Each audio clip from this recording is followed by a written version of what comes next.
When it comes to menu theory, your menu needs to sell your food, be a part of your ambiance, i.e. it matches your brand, and provide a service to the customer. Keeping in mind that the enemy of what can be accomplished is acceptance and settling for what we've already accomplished. If you're pretty happy with where you're at, you're not growing. Physical menu. So here are some classics. These are the heavy hitters. We have the slide-in pouch. The slide-in pouch, you buy it at any restaurant supply store. Maybe it has the little brass corners. Those are fun.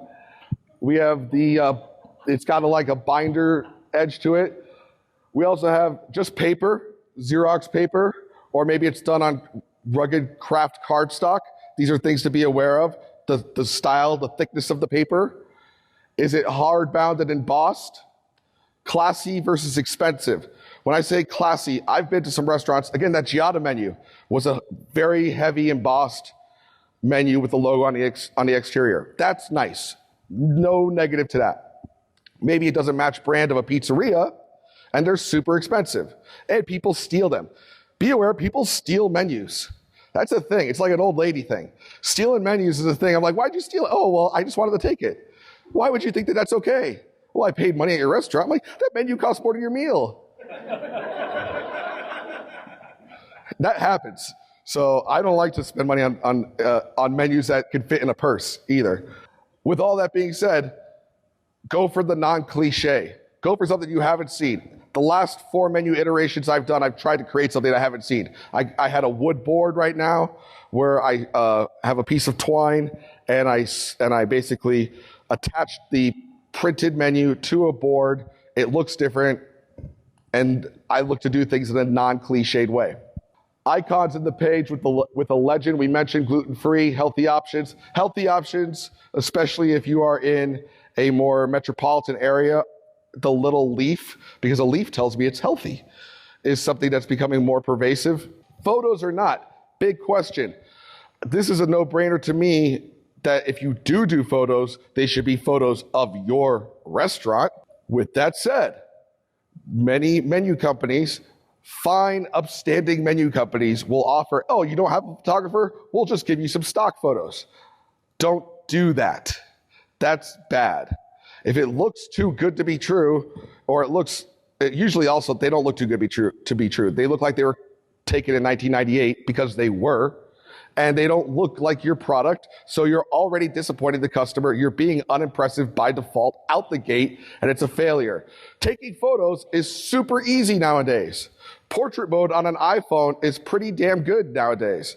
So if you're not aware, if you think you could do it, first off, hire a photographer. A photo shoot for food done decently should be in the $300 to $500 range.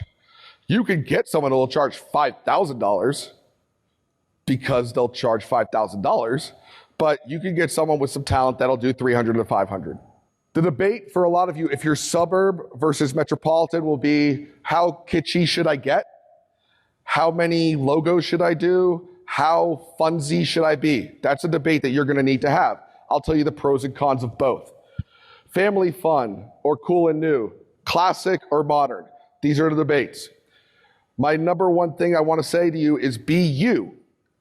Be you.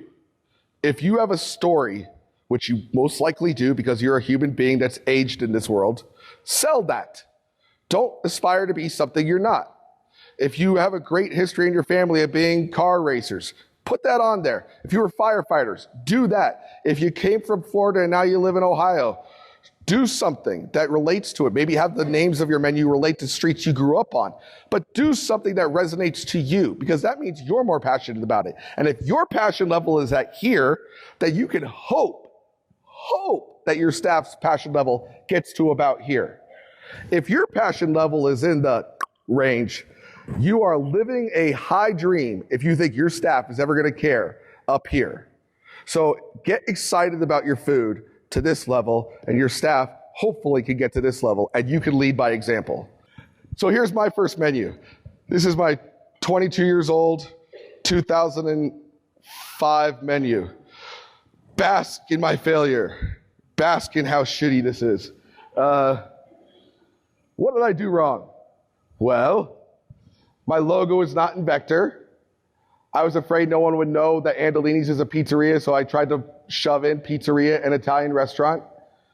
I sold anything I could sell, because if I could sell it, I should, because I want to make money, right? So I should sell anything I can. That is not a good idea. My new mantra 3 years after opening was all killer, no filler. If it's not the best, if I'm not super stoked about it, if my passion level for the item is not here, I do not sell that item. We got to have kid stuff, so give them corn dogs. Oh, we got to do fried mac and cheese. Kids are like that. Every single thing that is very reactive. I didn't lead. I just said, this is what people like, right? Okay, then I'll do that. I failed, so you may not fail today. I give you that. Then we grew on to, hey, I got my logo in Vector. Again, kitschy, Italian. I'm in a suburb. My first restaurant for the 6 years, I was one store, was in a suburb of Tulsa. Then I moved to the heart of Tulsa and had to change my logo because people showed up dressed up to go on a date to my restaurant, which blew my mind. People were dressed up. They looked good to eat my pizza on a date. That had never happened. I thought they were lost. This menu tells you you're not coming here on a date. You're coming here with your kids. And we're the safe, kid-friendly place, which if that's what you're going for, right there. If you're not, then don't do this. Buy our family for yours. Quick note about family. My grandfather crafted these recipes when he got off the boat from Italy and 30 minutes in had created a restaurant that he sold his soul for and walked 30 miles in the snow, even though Manhattan's not 30 miles long. That type of stuff doesn't really work anymore. If you want to do it, it's not bad. It doesn't hurt you. It shouldn't be your main focus of marketing. That was very big from, I'd say, 1997 till 2010. Around that time, then, science marketing started to become a thing, or at least sourcing. So I'm using these DOP San Marzano tomatoes with this mozzarella that's a low moisture, part skin with a provolone mixture, blah, blah, blah, blah, blah. Science, food. That was the predominant thing. It was based in logic, reasoning, and science. Here's the thing.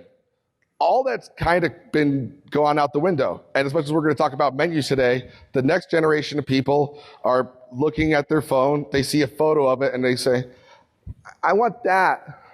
I want the thing on the photo from Instagram. Well, I don't know hold on, let me look. But I want that. Menus and things of that nature are now subservient to great photos. So as time goes on, things are going to shift. Buy our family for yours. If you're proud of your family and that's what you want to sell as the base of your brand, great. But you need to modify and have things that also talk about science, and then just having kick-ass photos and being on top of mind awareness is how you keep pushing your agenda further. So here is my not fully crappy menu, but this is a 13-year-old menu. Photos that I took the photos and then spent around $200 on InDesign, Classroom in a Book, and Photoshop. Before you could do that on YouTube, learned how to do this and cropped and put it into a menu. Not bad for 24 years old using InDesign and Classroom in a Book. Nonetheless, I would not do this today. Then it was, okay, get rid of the photos and get it all on one sheet. Beauty of one sheet, easy to distribute. You could put it on inserts in Valpak and things of that nature. Again, back when that mattered, it doesn't matter as much anymore. Then I said, okay, I'm starting all over. My brand went to Tulsa proper, and I wanted to do something not cliched. I use a script font.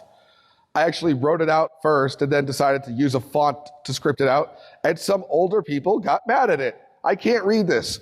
Okay. That's okay with me. It was cool. It was different.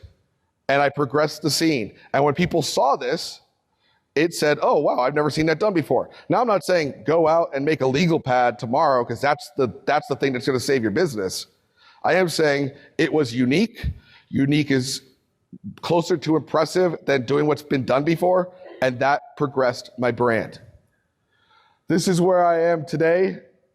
Very simple, but standardized. I don't have a lot of explanations in the items. It's regimented.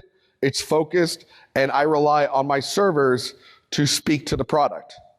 I don't have in-depth explanations of each item here. I'm relying on the servers. And I'll tell you this, I haven't had to change this in 3 years because this is working. I will have to change it in the next 24 months. That's a fact. But this is working currently.